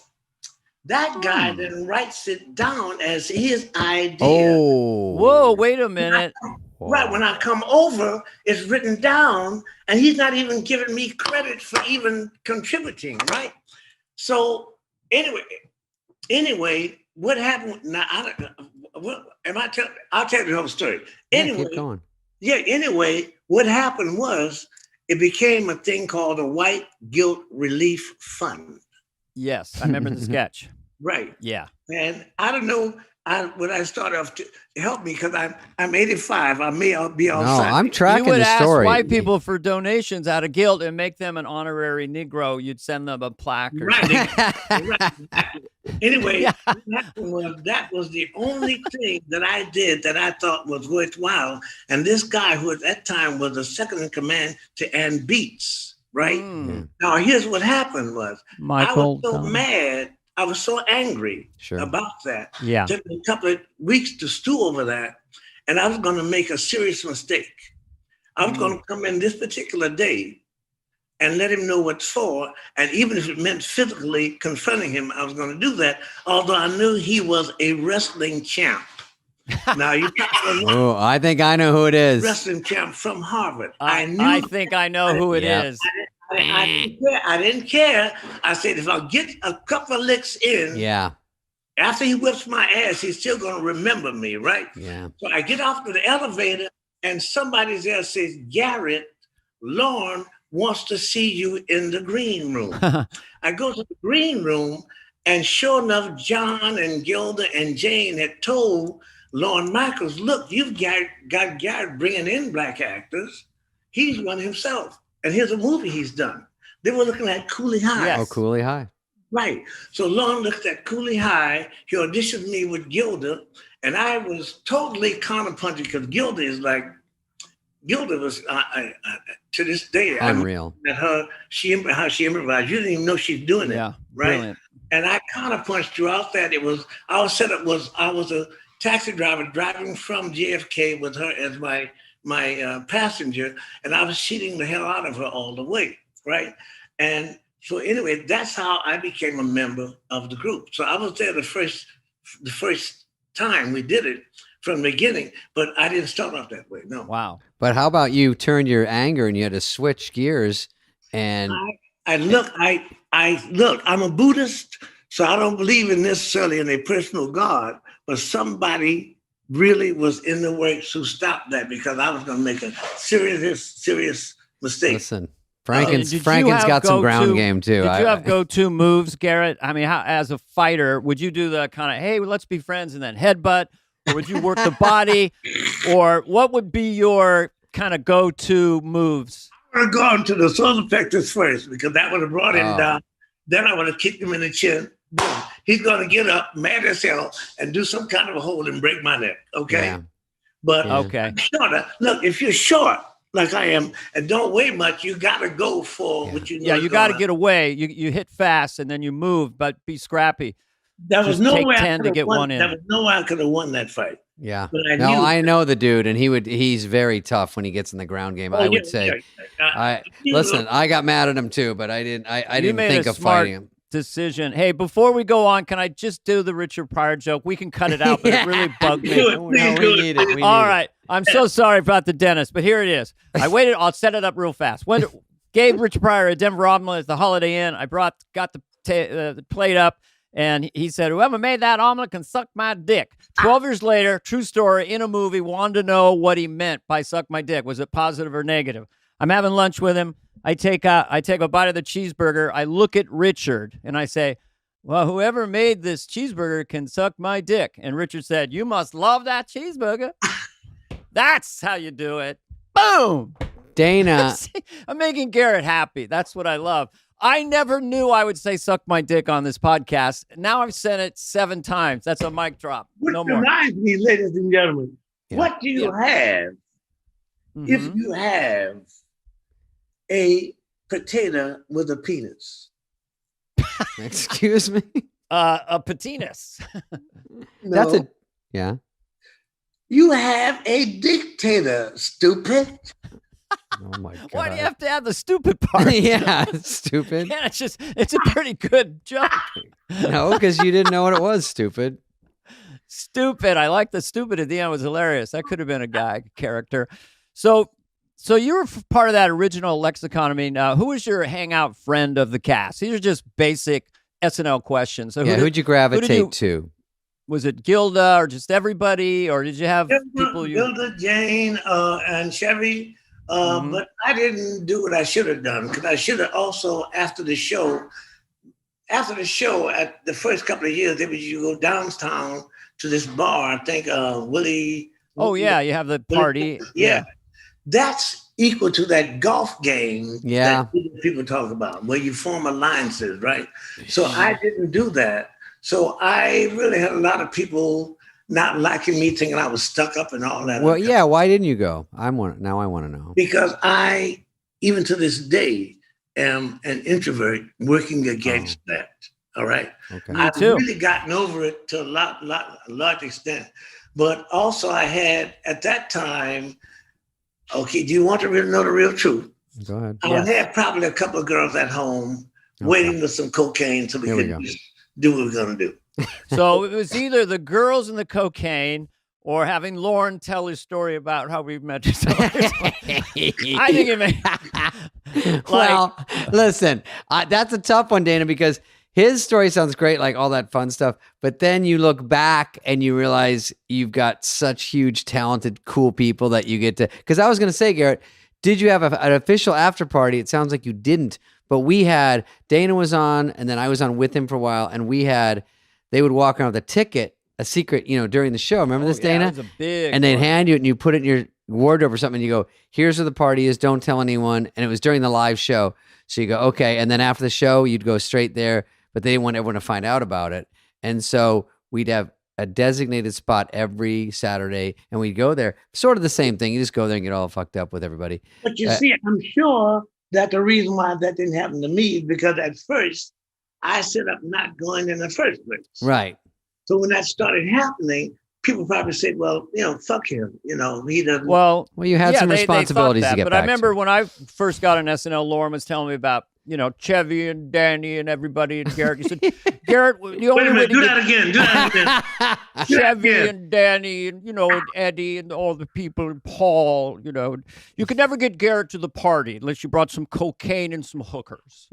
I go, really? Right. I'm sure. Right. I'm sure that. Listen, I'm sure they would have said that and they would have been correct. it's good bait. Well, the thing about it was coming in 86, you guys were badasses. Like, to me, that original cast, you guys were, a little bit of a, okay, let's... A little power flower. Let's you're going to blow your power nose. Fly. Yeah. A little... Go ahead, I'm sorry. Gentleman joins us. Been on Saturday Night Live from the original cast. Young man named Garrett Morris. But we thought of you guys as badass pirates. You would fight. There were drugs. Chevy and Bill Murray would fight, and Belushi was like a badass. And then we got in, and people were having like Amstel Lights. We'd have a Bud Light at the party with me and Phil, and just look around. Yeah, we didn't party as hard. We felt we didn't belong. Well, can I say something about John? Yeah. Mm-hmm. John, when he and I were both into the cocaine thing, Yeah. he never really talked to me unless he needed cocaine. Mm-hmm. And then I get a knock on the door. Hey, buddy. Come in. And I put my, tinfoil down there. And you know what he would do? Do 10 of them. By the time he got to, I had none left. So he would just go in, get a straw in his nose, go down on the desk. You were about to snort the coke, and he would snort all of it? Oh, my God. He would leave a little bit at the end. A little bit at the end. God bless. Nice guy. He's a brilliantly talented man, but boy. I had mineral water, and Nora Dunn would come in and just chug it. Oh, I'm kidding. No, but what was it about? Like, I tried cocaine. I've talked about it. I just, like you're saying, you're fighting being introverted. Like, when I did cocaine, within 30 seconds, I was very sad. I just really, it made me very anxious and very paranoid. I only tried it twice, and one time I did some cocaine, drove to the comedy club, and I couldn't go in the club because I knew they all hated me in there. And then I just drove back home. So how did it? But I knew people that cocaine spoke to them. That eventually they had it in a little thing and they just sniff it all day. Yeah. So what did it do to you? I mean, cocaine did the opposite to me. It livened me up. Yeah. Mm-hmm. Because you were an introvert, so it kind of opened you up a little But then bit. you need more cocaine, right? You're losing the high. You got to get more, right? That's the trouble. That's the trouble, because that first high, you never get it again, David. You never get it again, David. Okay. Yeah. After that, you're striving to get that first high. So even if you're on for like 35 years, which I was. 35 years? Yeah. It's different. You never get that again. Then you start smoking it, right? And you get that thing again. But then smoking it, you're coming down. So you keep coming down. You never get that first high again. Okay. So doesn't make you stop chasing it. I was there. I did it for a while. Well, Lynn Byers is one. Do you remember Lynn Byers? Oh yeah, what a mess. Yeah. When that happened to him, I started thinking, Gary, you're way older than this guy. You're way older, and you know something's going. You know, you're lucky that didn't happen to you. You know, Garrett, I was in it during Len Bias. Len Bias, for the listeners, is a basketball player that got recruited by the Celtics, I think. Yeah, and I think he died after draft night or something from doing too much cocaine. Something I think before he played, and that was the first time I think I knew you could die from just doing straight cocaine. Like I hadn't heard that. Excuse me. Oh, he dropped his joint. And his house is on fire. No, he's actually. Good. Oh, is it okay to say that we think our friend Garrett Morris is enjoying some fine cannabis? Sativa. Oh, so that's like, what does that do? It evens your energy out, or what? It's One's mellow. Sativa is a kind of marijuana that lets you stay awake. Oh, it's upper. Okay. Yeah, it's an upper. If you get a hybrid, it's in between. If you get indica, you're going to go to sleep. So a lot of times when I'm working, I'll either do it is that just weird out folking or with this, you know. Well, I worked with Scatman Carruthers once in Rockefeller Center. Yeah. I envy you, okay? Oh, I got Scatman. Angel from heaven, sweetest man. guy. Oh, wow. And always he'd go in the bathroom and you'd hear him and he'd be smoking weed, you know. And so one night, it was the 1 year anniversary of John Lennon's death. And my brother was visiting the show. It was a sitcom with Mickey Rooney, another crazy man. And Scatman gave us a joint. He rolled it in front of us, and he had both ends were closed off. He did it without even looking, you know. And so then we tried it, and it was terrible. It was really weak. So the next break, I brought back some Colombian pot from Santa Cruz. No, you didn't. Purple hair. I did. And the next day in North the elevator, Slope. now Scatman was from the 30s when it was illicit. In the elevator, people around, he says to me, quote, "The music was good. Might I get a pound?" Of your weed? So after the show was over, my brother and I got a huge grocery bag of pot, drove it down to Van Nuys where Scatman lived, brought him the pot, played banjo, kept in touch with him. No, his guitar. Yeah, and ukulele. Still going strong. And Minnie the Moocher. We'd never met like a character like Scatman, you know? You see that man there? He points to the janitor. He goes, "That man's an artist. That man is an artist." You know, he was just taking us all these different places. I like that. But what he did. He was in wonderful- Blues Brothers, Dana, and that's the only reason I knew who he was, because I was young and I think he was in Blues Brothers. He sang Minnie the Moocher. Is that what I'm thinking? Did you see Blues I know Brothers? Aretha was in it, right? Yeah, Aretha was in it. He Yeah. was in The Shining. Oh, I don't know. Oh, yeah. Oh, that was him with too? Jack Nicholson. You know what? I have never seen that. It's scary. I love my man, but I hate Scary movies. Yeah, I hate scary movies. Yeah, so do I, dude. I'm with you. I can't Well, you deal said with that Jack brought in a suitcase of pot into London. Yeah, by and pot they you mean stopped him. cocaine? No, this was cannabis. And he goes, and Jack goes, "I'm not going to sell it. It's just for my personal use." And they let him through. Really? Yeah. Because So, he's a there you go. monster. Shoot, I have another thing. Did you have any favorite sketches back then, Garrett, when you were there that first year? The colossal president. What was The that? Colosso president. Yeah, there was this thing at the 12 Mile Island or something like that, Mm-hmm. where the nuclear thing. Oh, 4 Mile Island. 3 I Mile. think, yeah. 3 Mile. 3 Mile. I know Yeah, it was in that race. and this, 5K. Yeah. everybody's big, and I'm the wife of the president, and he's big and I'm big, you know. Another one that was my favorite, not for any other reason, but I really think about it as a way in which somebody didn't get the message. It was with O.J. Simpson, Oh. where he was a mandingo who goes around raping all, No. raping all the black slaves or female slaves. And at the end, we're supposed to kiss. I don't want to kiss him, David. In the sketch? The assignment is to kiss. You know, I do like this to kiss him, and he backs away. As if I really wanted to. Yeah, you were just acting, right? You had to do it. Oh, man. Another one is something that Alan Swibell did. The baseball been very, very good to me. Chico, baseball been very, very good for me. Yeah. Actually, Chico Escuela is really Brian Doll Murray's original concept, which he's funny. His brother came up with. Then Alan enlarged on it, right? So we would do a piece like that all the time. And also, I can't throw out something that Chevy came up with for me, which is Hard of Hearing. Yeah, which became kind of a runner. Everyone knows a great that. runner, you sure? Yeah. And Swy Bell's a big writer there. Yeah, he was good, right? I love him. I love Swy Bell. Yeah, he's great.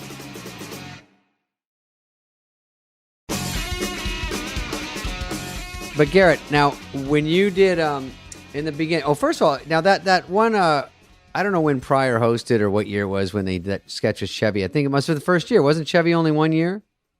Yep. Chevy came in after a year and a half. Oh, no, I thought that was Billy. I'm sorry. No, Chevy was in after, you're right. He was in like a year, right. And then Bill Murray came in, right. And Chevy blew up. What was that like when one cast member was like, wasn't he on the cover of Time or something? I mean, it just went pew. Was he on the cover of Time? I didn't know that. Or Newsweek. I mean, I know that Chevy just got so much. I said heat. Right on. He did with Fletch. That was the name of Fletch. Yeah, he did a lot of movies. Yeah. I thought, however, he should have waited a little longer. Of course, I agree. Just like he wishes he'd never left. He wishes he'd stayed at least 5 years. Right. Just like the guy who was on that cop show, who later on did CSI. David Caruso? Yeah, he left too soon. You know, that happens, and I sort of get it, but Chevy was a tall, great-looking guy, and he was really good in comedy, and then he was a movie star. Like, I don't even know what that would be like, but to leave when you know it's the best show, it's the coolest show, like you guys, I know Chevy blew up, but all you guys were huge. The Beatles. I mean, everyone on that like show. The Rebel. I mean, there just was nothing like it. I mean, I was in college, and when it came on, and I saw all you guys. You make me feel old, fellas. Okay. When I was feel old all the time. How old were you? I was being born in the hospital, and it was on TV, and I was like, "This looks pretty funny." Oh my God! I was born in 1988, but when I got into Saturday Night Live, I had been in New York about 17 years, right? And you were 38. When I was asked to join Saturday Night Live, all those other motherfuckers had just got out of high school and college. I was about 10 years away from AARP. Okay, right. You did not look older than anyone. You didn't stand out as like Phil Hartman. I think was 38. I was 39 years old. Yeah. Oh yeah. Yeah. Now, Garrett, this Dana, I just want to ask him that, which everyone might know this, but Chevy does. There's some sketches people remember, you know, and one of them is Chevy interviewing Richard Pryor when he was there for a job. And who wrote that? Huh? Who wrote that one? I think Chevy and Richard together. Oh, cool. Yeah, that's like, I mean, when you look back on what you guys did comedically, that's a classic. And then what we call it now, since what we can get away with now, you know, it's just very different. At the time, even at the time, it was incendiary, but now it would be go to a test pattern. Right. It would just get canceled. I mean, Lauren he did at the right time, because in about 10 years, we got into what we're into now, right? Which is a softening. Yeah. I mean, with all due respect to the brilliant cast that Saturday Night Live has always had, you can't really write for them the way they wrote for us then. I mean, you know, and I hate that. I hate that. It changed. It's a Rubik's Cube. You really have to cleverly get clever stuff in, because you can't. It's almost like you're pulling from the same 8 jokes that everyone's allowed to use now, right? And that won't make people mad. But you guys, I think the first 5. I think you're on for 5 years. that at least the standards and practices didn't even know what to say no to. They were like, this is so ridiculous. Like they had to learn and go, well, wait, we don't like that. We're getting a lot of complaints about that. We have to stop that. But it was like playing whack-a-mole because every week you think of a new way to offend people. And that was the greatest part of it. Well, no one cared initially, and then the show became a smash. At what point? I mean, 2 years in, you guys just blew up. But initially, probably they didn't. No one's watching. We had a lot of people who we thought were progressive. Okay, love, in my opinion, the true progressive. Yeah. Without any sign of racism whatsoever.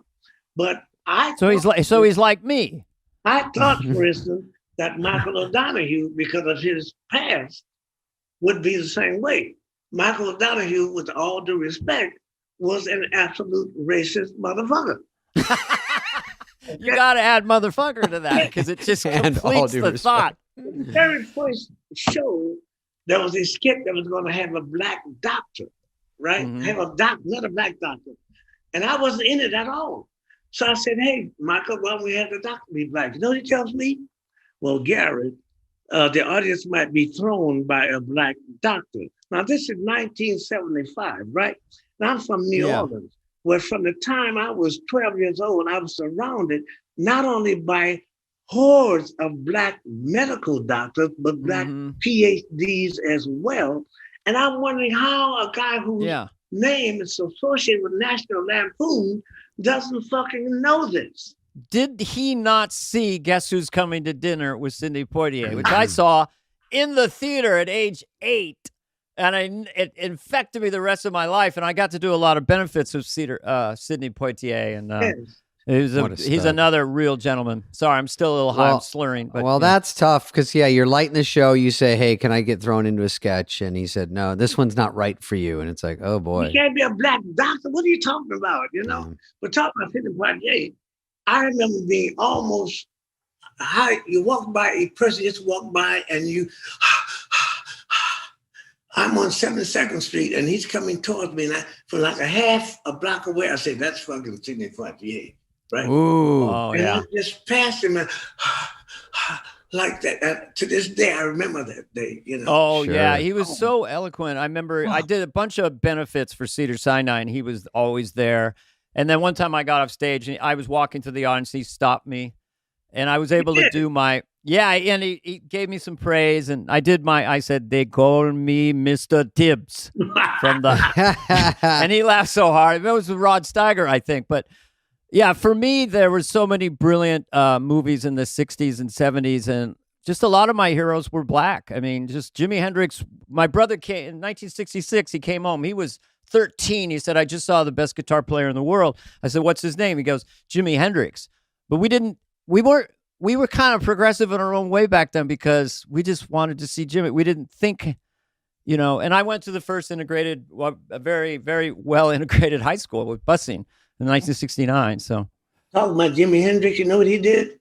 When he came back from England, where he'd already become famous, he got on the corner of 125th Street and 7th Avenue and played the guitar for like 18 hours or so, just to introduce people to him. Oh my! He was really something else. He was. No, like Neil Young has said about him, no one's ever played the guitar like Jimi Hendrix. No, did Jimi Hendrix was never did he die before SNL, or he's somebody they would have on? He was one of those caught up in with he died. He was like 27, young. Right? 27, yeah. 27 club. Janis Joplin around the same age. Too. Oh man. Kurt Cobain. I hated when that happened to Janis. I loved her ass, man. I mean, you know what I mean. Yeah. Well, again, there's just certain talents like Janis's singing, and there's a word I use a lot, supernatural. Well, I mean, that screaming, the intensity of it was just crazy. With all due respect, especially coming out of a white woman, okay? Sure. When I said, damn. Yeah, she had such a talent, and then it almost like they burn out quickly because it's so much talent, and so that voice is so cool and everything, and you hope it's around forever. But yeah. Well, it's also just the accidental playing with fire. Jim Morrison. Once you start playing with opioids and mixing that stuff in, of course, John Belushi, it wasn't intentional, but you're playing with fire. It's just Matter of fact, that's another thing that started me to straighten up. John's death. Was John during when you were on SNL? When was it? I can't remember. He was 33. More like 83, I think, right? It was after SNL when he died. Yeah, right? and the thing is, John and I didn't really hang. Only when he needed cocaine did he not. Yeah, right. Yeah. Sure. Yes. So how did that affect you? Did that get you off cocaine, or you just started to slow down, or what happened? I slowed down, and by the time I came here, it's not something you could just stop. But by 2005, I went to AA, Alcoholics Anonymous. Yeah.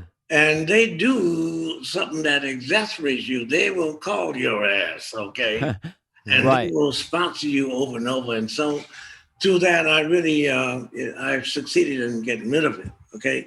Yeah. Much different with cigarettes, which I still am struggling with. But I'm glad that it's 2005, it's been not 2022. Yeah, here we are. Since that's 17 years, 16 years. Yeah. Yeah. Well, the body has a remarkable healing apparatus once you give it a break, So did you have a lot of people who lived a long time in your family tree? Matter of fact, my grandfather lived to 92. Okay. So you got some longevity there. Yeah. My grandmother got cancer when she was in her 50s. So she passed. My mother lived to 80, but she didn't take care of herself. Okay. So there's a couple, either I'm going to hook up my grandfather and, stay for a minute. How do you deal with stress? Are you really Buddhist? Are you really Zen? Are you relaxed in your brain all the time, Garrett? With all the respect, I know you guys hear Buddhism and you think Zen.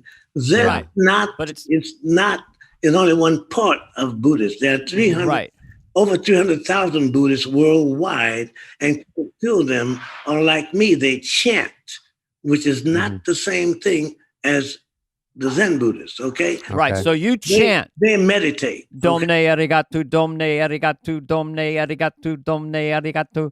No, it's Nam-myo Horenge. Arigato. Oh, shit, I fucked it up. Let me hear it. Nam-myo Horenge Kyo, Nam-myo Horenge Kyo, which means that you're dedicated to the mystic law of cause and effect, which means you don't believe in a personal God, but you do regard the law as being in the place that most other religions place God. It is the most sacred thing going. Well, I did transcendental meditation, and my mantra is Dam Na La Big. I'm a TM practitioner too. Yeah, my mantra Damnali, which I found out later was Native American for drop your shorts. We don't have much time. Are you telling people your mantra? No, I was kidding. I'm just joking. I would never tell you my mantra. Don't tell them. My mantra is Garrett. Garrett, Garrett, after SNL, first of all, there's too many cool people there. You had Danny Aykroyd, who I did 2 movies with, 3 actually. Great guy. Beautiful guy, yes. He was beautiful, dude. Seemed like, did you hang with anyone after the following years from SNL? You stay in touch, or just see him when you see him kind of thing? So I saw him when I saw him. When Jane was out here doing 2 Rock, we used to talk on the phone. Oh, that's right. Jane was on Second Rock from the Sun, Third Rock from the Sun, right? And now I have a quasi relationship with Lorraine. Lorraine, her daughter, Hannah, who is very, very talented. Did you see her in Hacks? Oh, Hacks, yeah. She is a dynamite actor and also a very fine comedian. She did my show last year. Hannah did. Yeah. Garrett, who was your head writer when you started? Was it Ann Beats? Ann Beats was, yes. She was. Mm-hmm. See, they had a girl head writer back then, which is probably that was unusual. More rare than a black doctor. And that other guy we mentioned, that was the assistant head writer. I know who you're talking about. And and look, I was very sorry about what happened to him, because I think that I'm not going to call their names. They should have backed him up when that thing happened. They should have backed him up and not let him go the way he did. It was a lot of politics. I know what you're talking about. A lot of politics. What he did was not. He didn't have to leave because of that. So Yeah, I tend to agree. It was a purge that had to happen, but some people got swept up into it that maybe in a more reasonable time would have. Yeah. He shouldn't have been treated like that. Yeah, I agree. Yeah. Jeez, I wonder if I'm Yeah, I know what you're canceled saying. right now. Do you think we could be You're canceled? canceled from this because you podcast? agreed. We said, suck my dick. I said, Sidney Poitier, black man.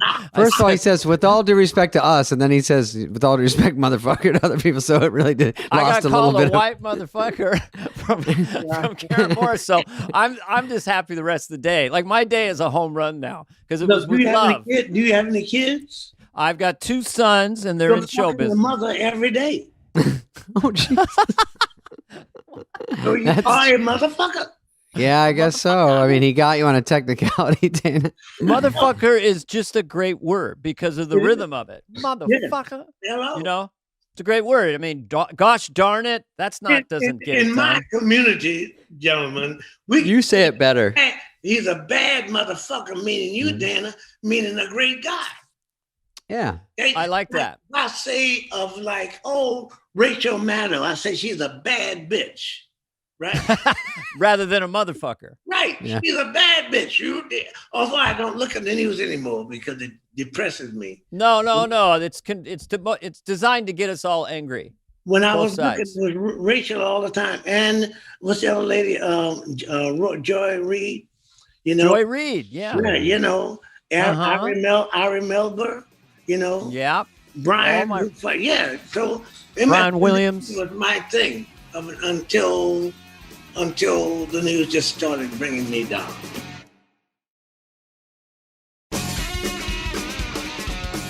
Garrett, before we let you go, Cuss me out. Do you still sing?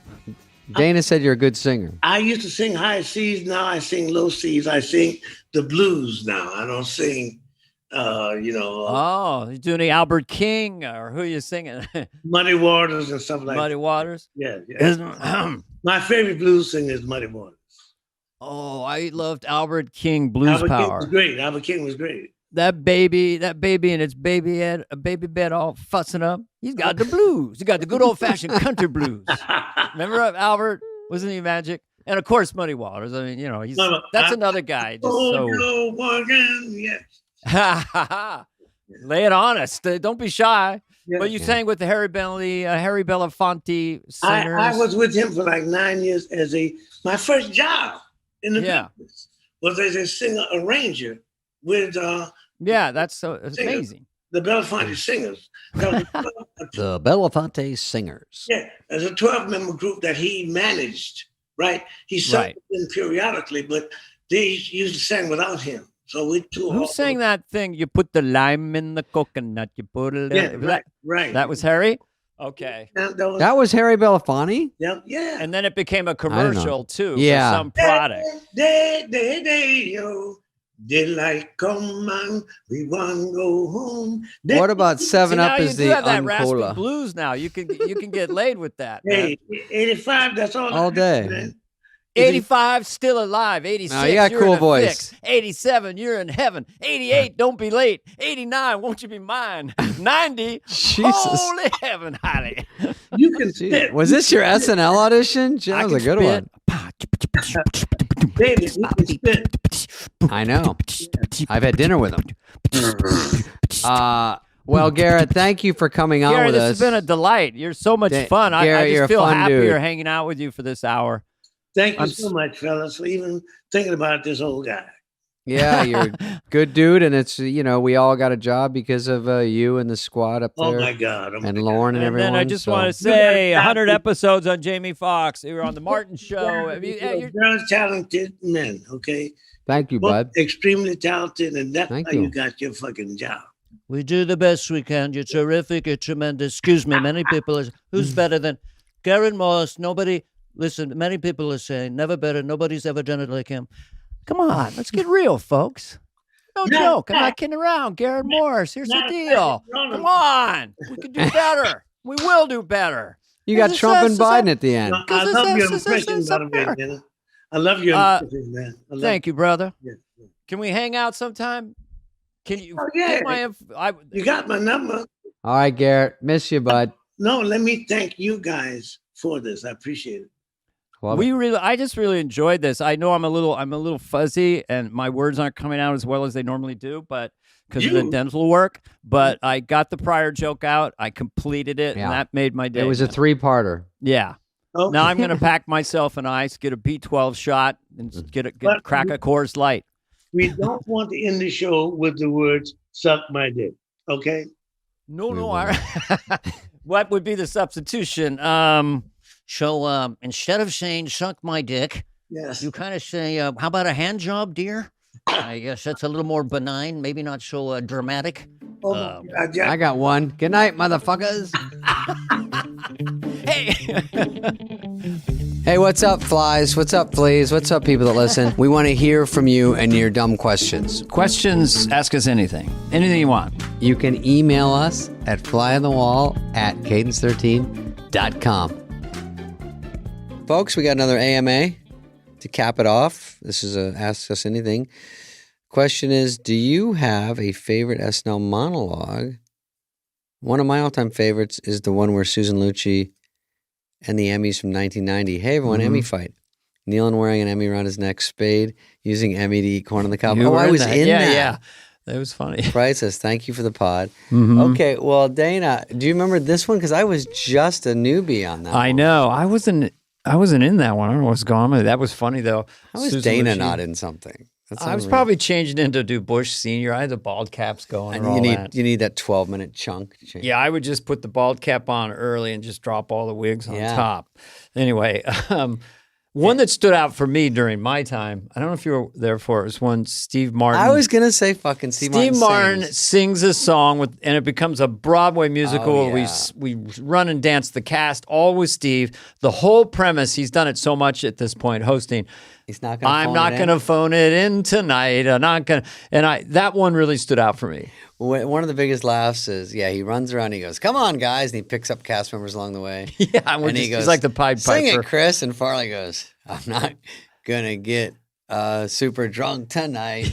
I won't have a drink till update is through. That's a promise to you, the viewer. Till update's through. And he goes, pretty good, Chris. Good. But he let everyone sing. And wow, I just thought of that at the same time as you. I think monologues. It was Robert Smiggles, but probably a lot of people joined in on it. But that stood out. Always comedians have great ones. As we mentioned, Kim Kardashian had a great one. And she was on. Not a comedian, but that's sometimes fun when people come out of nowhere and knock one out. Low expectations, and then she delivered. And so there's, over the years, God, I can't pick one. I remember Emmy Fight was funny. Yeah. That was, Susan Lucci that was a great one. Yeah. And we've been a lot, I like when they bring the cast into a monologue. Sometimes that's a trick, though. If they don't really know what to do, they stack them, or if they're too nervous, they want cast. Yeah, and there's a lot of Q&A from the audience. That's a great device. Oh, what about Britney Spears and her boobs are moving around? You remember that one? I don't. She said a lot of people think I have fake boobs, but the truth is, and they start going like this in her shirt. They had like some sort of trick. Yeah. That got a big laugh. Oh, those were the days, my friend. So thank you for that question, but there's just too many to pick from, I think. Yeah. But we mentioned you some picked good a good ones. one though, Susan Lucci. We came back with Steve Martin. Whoops. When Steve's on, we got to ask him. Sounds like ours was better. All right. Thank you. Bye. Bye-bye. Thank you, David Rivera. Thanks, asked Dave. that question. And now I hate to say it, but bye-bye. This has been a podcast presentation of Cadence 13. Please listen, then rate, review, and follow all episodes. Available now for free wherever you get your podcast. No joke, folks. Fly on the Wall has been a presentation of Cadence 13, executive produced by Dana Carvey and David Spade, Chris Corcoran of Cadence 13, and Charlie Finan of Brillstein Entertainment. The show's lead producer is Greg Holtzman, with production and engineering support from Serena Regan and Chris Basil of Cadence 13.